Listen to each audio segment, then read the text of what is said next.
Stop doing this to your home. Some design choices look amazing in photos, but once you live in them, they turn into daily regrets. I'm gonna show you 11 of the most common home design mistakes you'll regret in 2025 and what to do instead. Now, before we dive in, let me be clear. I'm not here to tell you what to do or what you can't do with your own property. I'm a big believer in making your home a place you love. At the end of the day, it's your space and it should reflect you. But here's the thing. After years of helping buyers and sellers, I've noticed the same patterns over and over again. Some upgrades just don't age well, and that's when regret sets in. And the reason you should stick around for this video is simple. In today's market, these design mistakes can actually make or break your sale. I've seen buyers walk away from otherwise great homes just because of one feature they didn't want to deal with. So even if you're not selling today, this is good stuff to keep in mind for the future. Let's start with one of the most Instagram-worthy mistakes out there: open shelving and glass cabinet doors. Now, don't get me wrong, they look amazing. They look fantastic in photos, in model homes, and even in Airbnbs when you're just staying a weekend. Everything looks neat, minimal, and stylish. But try living in them. Dust, grease, fingerprints, it all shows. Every plate and cup has to look like it's been staged by a designer. And unless you're the kind of person who arranges your cereal boxes by height and color, things start to look messy real fast. I had a client who fell in love with this house that had open shelving when they bought their home. I gotta tell you, it looked amazing, straight out of a magazine, but less than 6 months later, they called me back frustrated. They've already started converting back to traditional cabinet. Why? Because the upkeep was exhausting and the storage was impractical for daily life. If you want that open, airy look, here's a tip.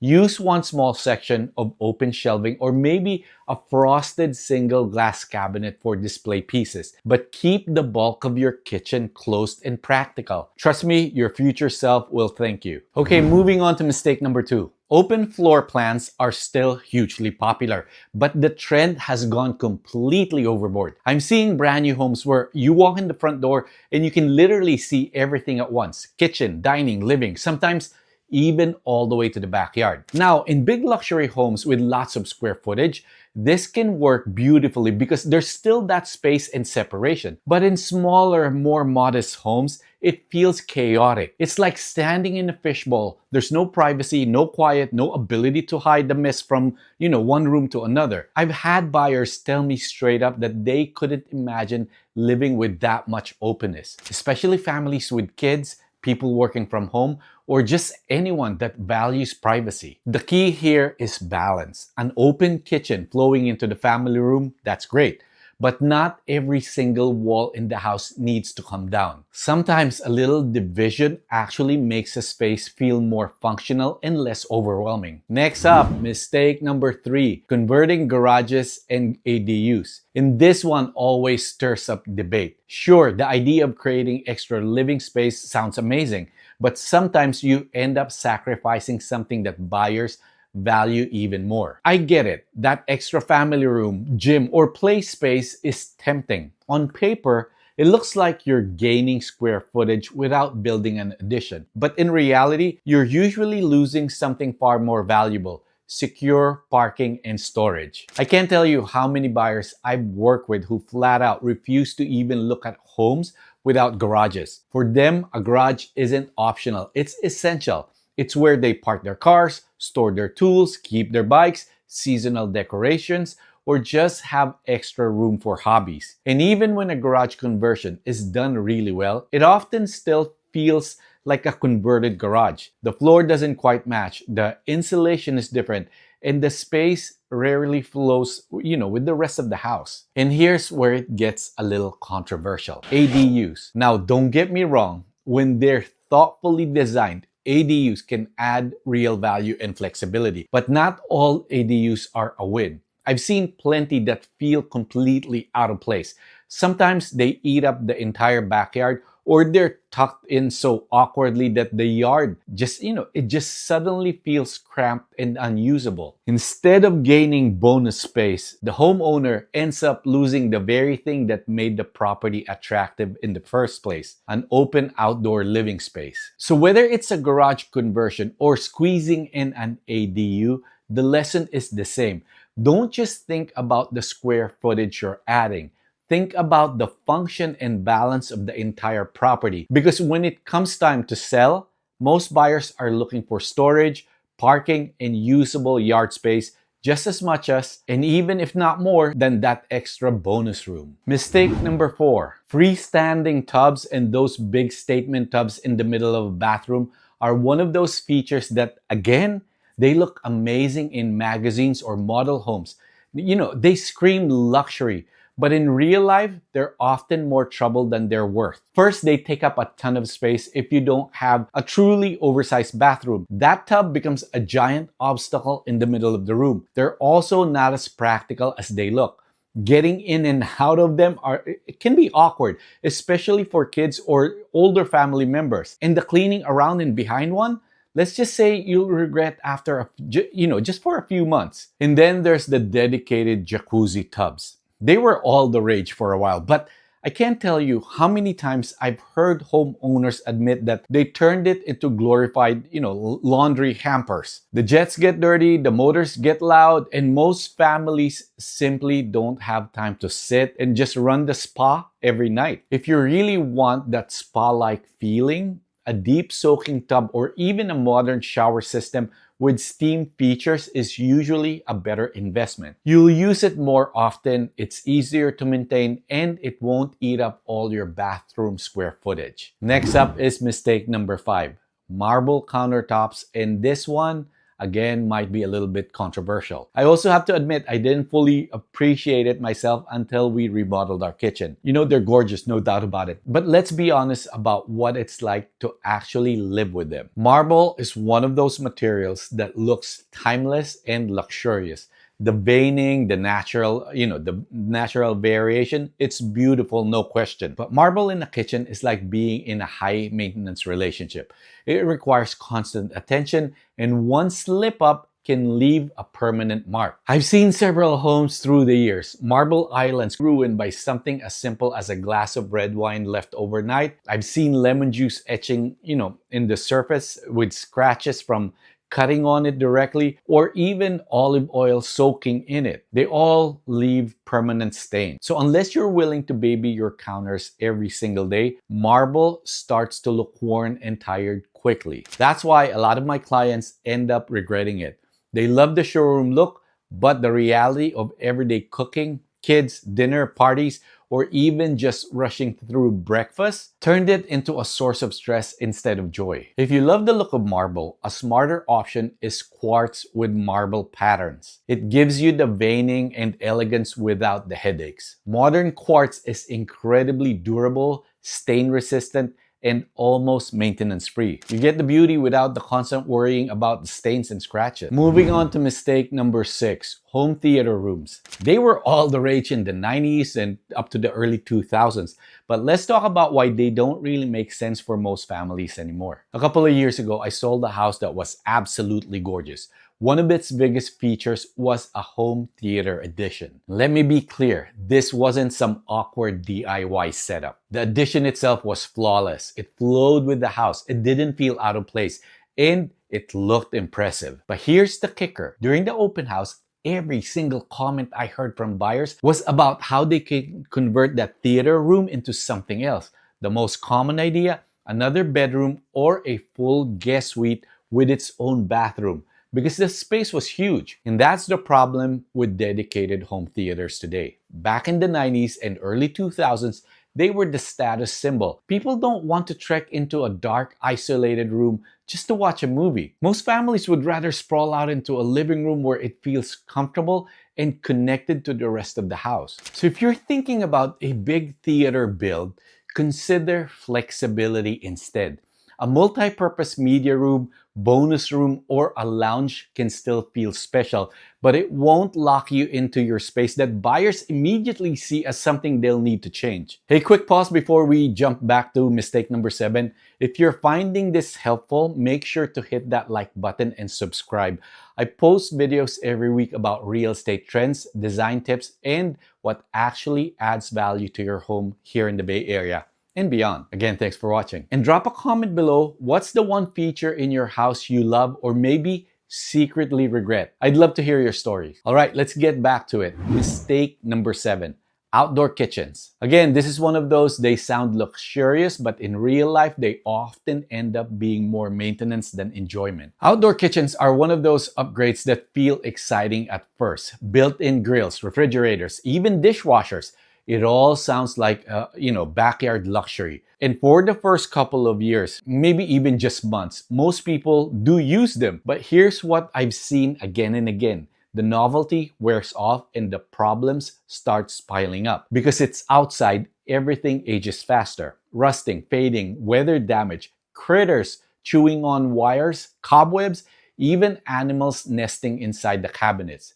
I've seen it all. And when you're not using it regularly, that expensive setup turns into an eyesore instead of a showpiece. I'll give you another real life example. I had a $3 million listing where the outdoor kitchen was actually the biggest drawback of the property. Everything else looked stunning, but the barbecue area was so worn down and outdated that buyers saw it as a liability, not a luxury. Instead of adding value, it distracted from the rest of the home. If you love cooking outdoors, a high-quality standalone grill or a smaller, more flexible setup is usually the better bet. It gives you the lifestyle without committing to something that's going to age poorly and cost thousands to repair or replace. Okay, moving on to mistake number 8.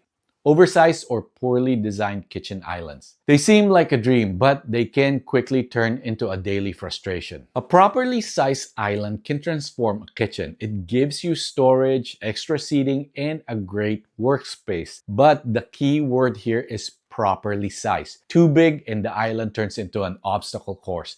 Too small and it's not useful. Here's what I see a lot. Islands that eat up too much space. Instead of improving the kitchen, they make it harder to move around. Dishwashers and ovens can't be opened comfortably. 2 people can't pass each other. And the whole space just feels cramped. The minimum clearance around an island should really be 42 inches. Anything less and you'll notice it every single day. Split islands have their own issues. You lose that big continuous surface that makes the island so useful. And instead, you end up constantly walking back and forth between 2 smaller counters. And while we're here, let's talk about those waterfall edges on islands.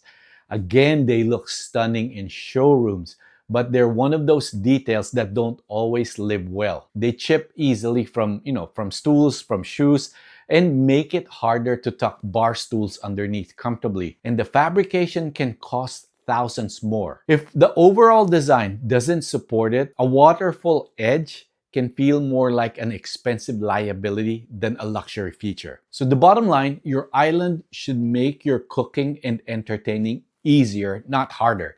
Size, layout, and details like waterfall edges all matter just as much as the island itself. Next up is mistake number 9. This one's a doozy, above ground pools. They might sound like a quick way to create a backyard oasis, but in reality, they almost always end up being a huge regret. I can't tell you how many times I've seen these to be headaches for homeowners. On the surface, an above ground pool feels like a budget-friendly way to get that summertime fun. But here's the truth. They almost never add value, and in most cases, they actually hurt resale. I've shown plenty of homes with above ground pools, and the reaction from buyers is always, how much is it going to cost us to remove this? Not one buyer has ever told me, oh wow, I always wanted an above ground pool. They're usually always seen as temporary, unattractive, and more of a liability than an asset. And sometimes they can even cause real damage. I'll give you an example. In my neighborhood, one of our neighbors, the family decided to get rid of their above ground pool. They drained their water straight into the backyard, which happened to be a slope. The result? Severe erosion. Their home was eventually deemed unsafe to live in, and the neighbors on both sides were impacted too. The repairs, somewhere between $300,000 and $500,000, all from removing an above ground pool the wrong way. So if you're tempted, my advice is simple. Skip it. Skip it. If you want a water feature for the kids, there are safer temporary options like splash pads or smaller inflatable pools that won't tank your property value or cause massive headaches later. Better yet, take him to a hotel. do a staycation. Moving on to mistake number 10. Elaborate backyard playsets and oversized yard features. They might start out as fun or beautiful, but they almost always become a burden down the line. I get the appeal. A big playground set in the backyard seems like a dream for the kids. Or maybe a giant water feature or a huge decorative planter that makes the front yard stand out. At first, these upgrades feel like an investment in lifestyle and curb appeal. But again, here's the reality. Kids grow up fast, and those expensive playsets often end up abandoned. I've sold multiple homes where the sellers had poured time and money into these huge sets only to find that buyers wanted them gone. In fact, in 3 different sales, the buyers actually made removal of the playsets a condition of the sale. And that's tough for sellers because they remember the sweet equity and expense of putting them together. The truth is, they're hard to sell, and more often than not, they end up dismantled and dumped. The same goes for oversized water features or heavy decorative elements in the yard. They might look dramatic to you, but they're highly taste specific.